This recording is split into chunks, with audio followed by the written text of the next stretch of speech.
ক্রীড়া পরিষদ টুর্নামেন্টের সভাপতি উপস্থিত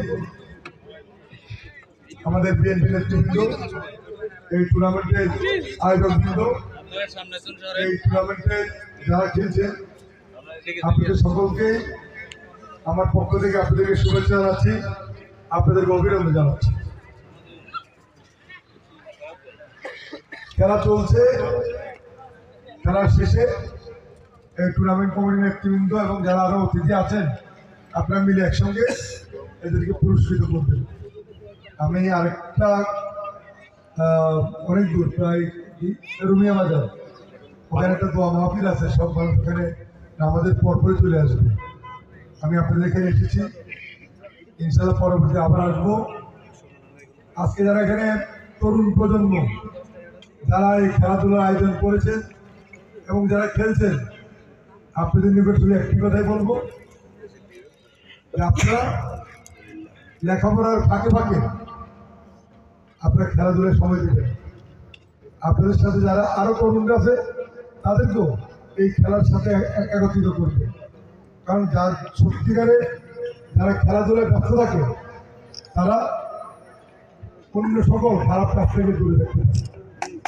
আমরা চাই লেখাপড়ার মাঝে মাঝে, লেখাপড়ার ফাঁকে ফাঁকে আপনার খেলাধুলায় ব্যস্ত থাকবেন।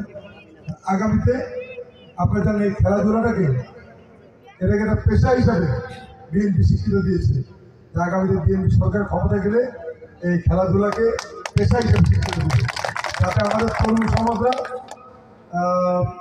খেলাধুলার মাধ্যমে তারা উপার্জন করতে পারে, তারা সংসার চালাতে পারে এবং খেলাধুলা অধিক মনোযোগী হয়ে তারা এই খেলাধুলার মাধ্যমে বাংলাদেশকে বিশ্বের কাছে আরো বেশি পরিচিত করতে পারে।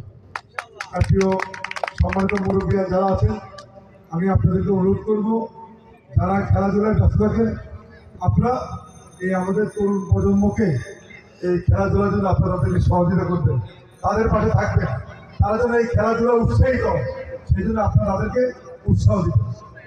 উৎসাহ দিবেন।